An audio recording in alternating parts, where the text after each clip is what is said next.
rijeka Jadro ili u Solinu poznata i kao Rika, osim što je stvorila grad, stvorila život u gradu, bila je nepresušan izvor industrijskih postrojenja todobnoga Solina.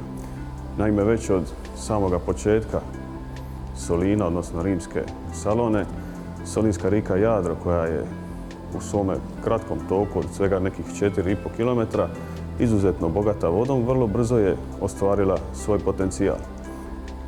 Po pitanju mlinica, mlinskih zgrada, prve tragove pronalazimo još u antičkoj Saloni, odnosno korištenje potencijala rijeke u nekakve industrijske svrhe. Samo pitanje mlinica, mlinskih zgrada vezuje se od srednjega vijeka, starohrvatskog razdoblja, mletačkog razdoblja, vremena turskih vremena u Solinu, pa sve do konca 19. stoljeća. Solinska rijeka Jadro, zbog svojih brojnih pritoka, brojnih diletacija, odnosno razlika u visini, bila je pogodna za izgradnju mlinskih postrojenja. Kroz povijest bilježimo kroz različite dokumente, karte, predaje darovnice, bilježimo postojanje nekih čak 15 mlinica. Do današnjega dana uz druge pritoke na rijeci Jadro imamo ili u tragovima ili sačuvane 9 mlinica. Od samoga izvora pa do Gospina otoka gdje je kroz čitavu povijest bilo koncentrirano najviše tih mlinica. Među najreprezentativnijim mlinicama jest i ova u kojoj se nalazimo, Gašpina mlinica, kao i Velika Galija koja se nalazi u strogom centru grada Solina, te Mala Gabrića za koju brojni dokumenti govore da je u biti najstarija živuća mlinica.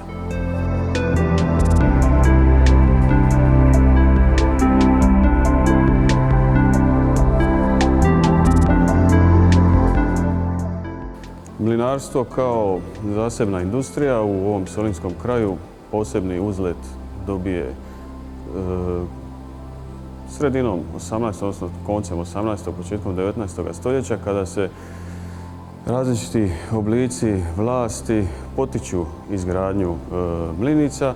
Upravo i u tom vremenskom periodu nastaje i ova Gašpina mlinica u kojoj se nalazimo i tada je u biti prvi put kućanstvo, seljaci, težaci sudjeluju u izgradnji mlinica.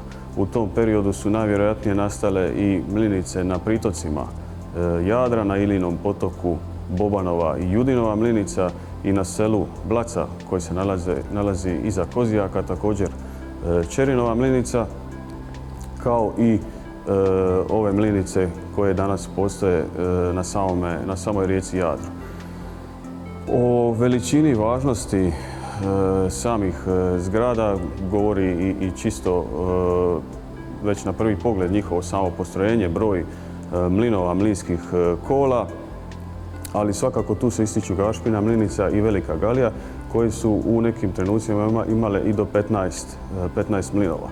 Koliko je važno i veliko bilo to mlinarstvo i obrada brašna, odnosno mljevenje žita, o tome svjedoče i brojni dokumenti koji nam pričaju da su čak brodovima, da je dovoženo žito sa Čiova, sa Šolte, pa čak i Korčule je dovoženo žito do Solina, do Velike Galije, prenošeno do Gašpine mlinice, te je tu korišten potencijal mlinica.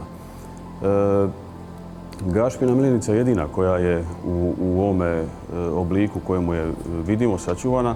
2008. godine grad Solin je uložio znatna sredstva te je obnovio, zaštitio kao spomenik kulture. Ona je kroz svoj dug vremenski period, taj konac 19. odnosno 20. stoljeća dočekala potpuno razrušena. U biti njeni su mlinovi zaustavljeni nakon 60. godina kada je jedno vrijeme služila kao i brusionica stakla. Uz Gašpinu mlinicu, dakle mlinica Velika Galija koja se nalazi u strogom gradskom središtu, također je do 60. odnosno 70. godina služila u svrhe proizvodnje brašna. Ona je sa svojih 15 velikih mlinova najvjerojatnije svoje početke ima u srednjem vijeku prema različitim dokumentima koje spominje naš veliki povjesničar don Lovre Katić. Ističe kako bi upravo u Velikoj Galiji mogli tražiti one početke mlinske, nazovimo to tako, industrije koja je vezana uz todobnu hrvatsku državnu tvorevinu, odnosno uz hrvatske narodne vladare. A don Lovre upravo i Veliku Galiju vezuje uz priču iz vremena Turaka, kada su Turci vladali ovim područjem, te čak napominje da se prema nekim dokumentima Velika Galija navodi kao mlinica koja je u posjedu Rustem Paše, odnosno kasnije njegove kćerke.